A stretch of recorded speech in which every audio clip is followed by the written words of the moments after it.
OMG, grabe yung baha, oh. For sure, marami naman nakurakot si Dad. Paldo. Oh, Cheska, ba't ang aga mo? Di ba traffic kasi baha? Ay, opo ma'am, baha nga po eh. Kaya pinag-helicopter na ako ni Daddy para safe ako. Kawawa nga po yung mga tao eh. Wow, sana all. Ah, yes Daddy? Opo, nandito na po ako sa school. Yung baon ko 1 million ha, send mo na. Ha? 1 million yung baon niya? No! Binasa mo yung Chanel bag ko! Sorry, Cheska. Alam mo ba kung magkano to, ha? 600,000 to! Mas mahal pa to sa bahay nyo! Napakamahal naman yan. Whatever. Papabili na lang ulit ako. Salamat ka, mabait ako. Nahiya naman tong 300 peso na bag ko. Be, tara sa kantin. Nag-crave ako ng siomay tsaka ng kwek-kwek. Tara. Pwede bang sa Wolfgang na lang tayo mag-lunch? Hindi kasi ako sanay sa mumurahing pagkain. Be, anong kala mo sa akin? Anak ng CEO? Ano ba yan? Hindi ba kayo binibigyan ng allowance ng daddy nyo? Ako na nga lang. Hindi ka naman ganyan dati. Okay, class. Si Cheska na ang bago natin treasurer. Ma'am, wag si Cheska. Kukurakutin niya lang yung class funds natin. Parang tatay niya. Flood control, ayaw. Gastos, gusto. Kaya mayaman si Cheska kasi korap ang pamilya niya. Ang laki ng tax na binabayaran ko. Sa Disney Princess pala natin napupunta lahat. Habang kami, binabaha na dito. Ikaw pa helicopter lang. Wow, napaka-lavish mo naman. Tsaka, pairam muna ako nito Chanel bag mo ha. May ambag din ako dito, no? Hindi kami titigil hanggat walang nakukulong. Deserve nyong magdusa. Kaya hindi umuunlad ng Pilipinas dahil kinukurakot nyo. Mahiya naman kayo! Don't stop shaming them. Deserve nila yan. Mainit ang mata sa atin ng mga tao. Kaya siguraduhin nyo na magmumukha tayo malinis, ha? Dad! Alam na nilang lahat! Nade-depress na ako. Binabash nila ako sa social media. Tapos kanina sa school, binubuli nila ako. Nasisira image ko. Ayusin mo to, Dad! Gumagawa na ako ng paraan, anak. Pero sa ngayon, kailangan ko muna kayo palipad sa Amerika. Para safe kayo. Okay, Dad. I'm calm. Bigyan mo ako ng 10 million pang shopping ko doon, ha? May mga mag-iimbestiga dito. Kaya lahat ng mga luxury cars namin, itago nyo muna. Hindi nila pwede makita yung mga yun. Base sa report na binigay sa akin, may ghost project daw kayo. Totoo ba yun? Wow! It's a yes or no question. Bakit di ka makasagot? Your Honor, kakausapin ko po muna yung lawyer ko. Ang kakapal nyo. Halata naman sa mga kilos niya na guilty kayo. Kamusta na kaya sila, Mom and Dad? Sana okay lang sila. Nawala sa garahe ang 10 sa 12 luxury cars. Pati mga sasakyan tumakas na.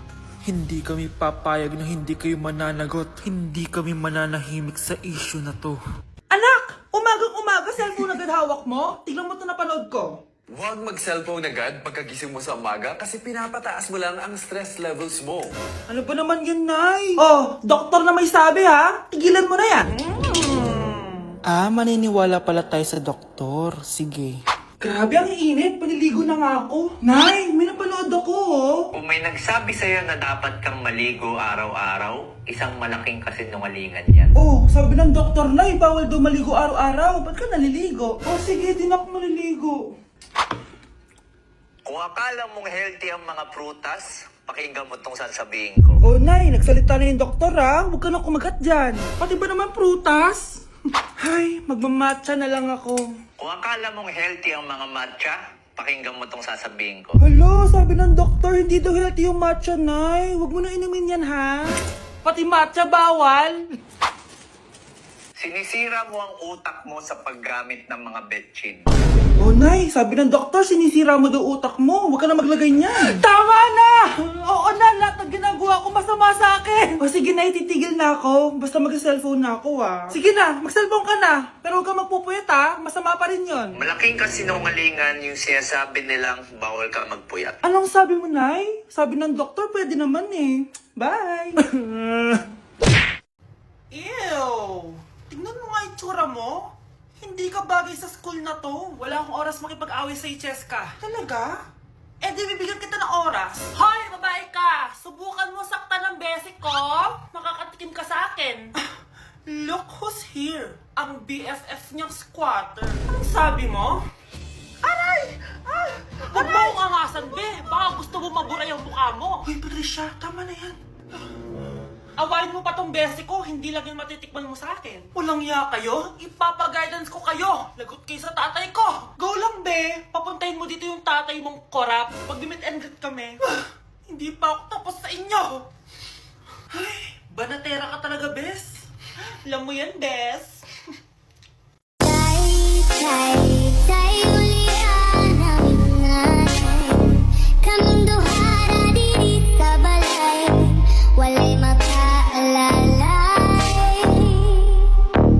Anak, nakita mo ba yung cellphone ng tatay mo? Nilagay ko dun sa loob ng kabaong niya bago siya ilibing. Ha?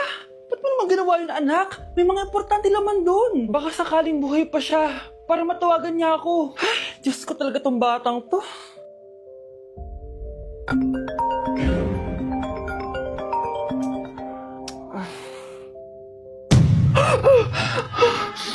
Matawag si tatay.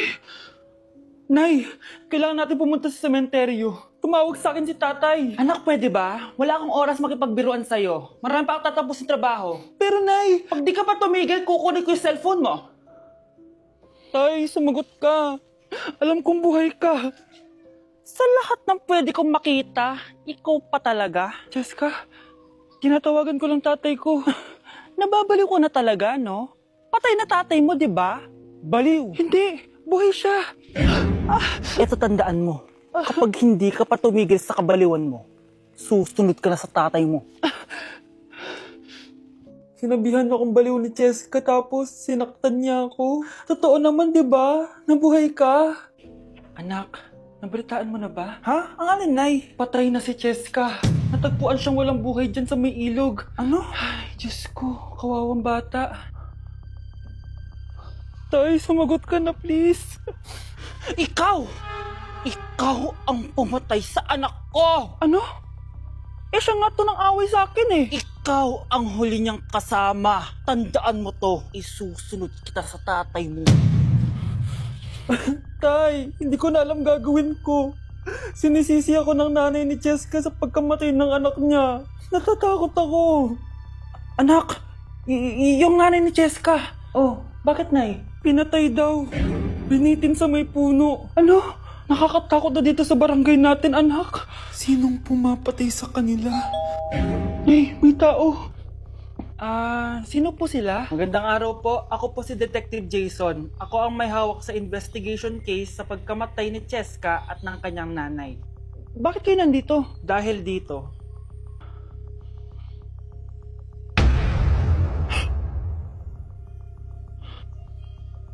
Nay, ikaw pumatay sa kanila? Oo, anak. Narinig ko lahat ng mga sumbong mo sa tatay mo. Cellphone ni tatay. Pinangako ko sa tatay mo bago siya mamatay na poprotektahan kita kahit makapatay man ako ng tao. Sumama ka sa akin, ma'am, para ma-interview ka namin. Tandaan mo to, anak. Kahit nasa kulungan ako, poprotektahan kita. Tumawag ka lang. Ay naku, anak! Grabe talaga yung sa Brianna. Ang kalat-kalat palagi ng kwarto. Parang binagyo. Di ka pa nasanay kay Ate Brianna, Nay. Tapos, yung Ate Scarlett mo, buong gabi may kausap. Feel ko boyfriend niya yun. Wait lang, Nay. Tapusin ko lang to. Nakikinig ako, promise. Tapos, yung Kuya Miguel mo, palagi nasa barkada niya. Hindi na umuwi dito. Yes! May reward ako! Ano ba, anak? Nagkakwento ako dito, puro kalaro dyan. Eh kasi naman, Nay, nakaka-excite. Tapos may pa-freebies pa tong Joy Run. May game na kasi inside the Jollibee Delivery app. Just open the app and press the widget to enter the game. Tapos, pwede ka maka-unlock ng rewards. Ang saya naman yan, anak. Pero, paano gamitin yung mga reward? Kapag mag-order ka na, just enter the reward code here to enjoy your freebie. Promo runs from August 11 to October 15. Kaya mag-download ka na rin, Nay. Nandito na yung Jollibee!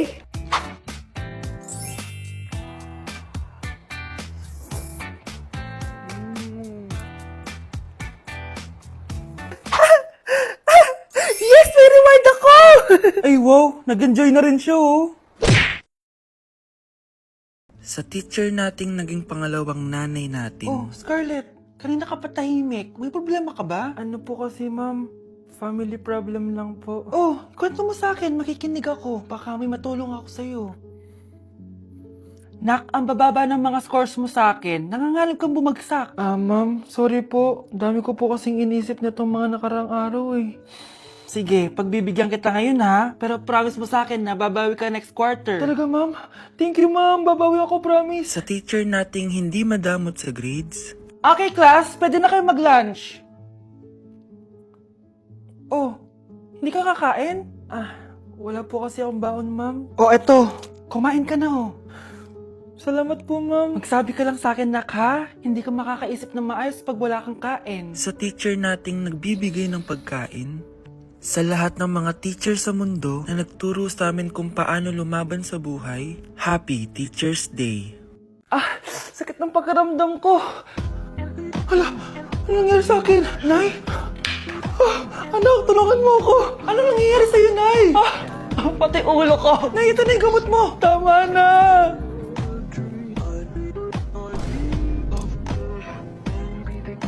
Kala ko naman na paano ka na, Nay? Kaka-tiktok mo yan eh. Aba bakit? Ikaw lang ba pwedeng gumawa ng mga uso? Parang gusto ko rin gawin yan, Nay. Tara.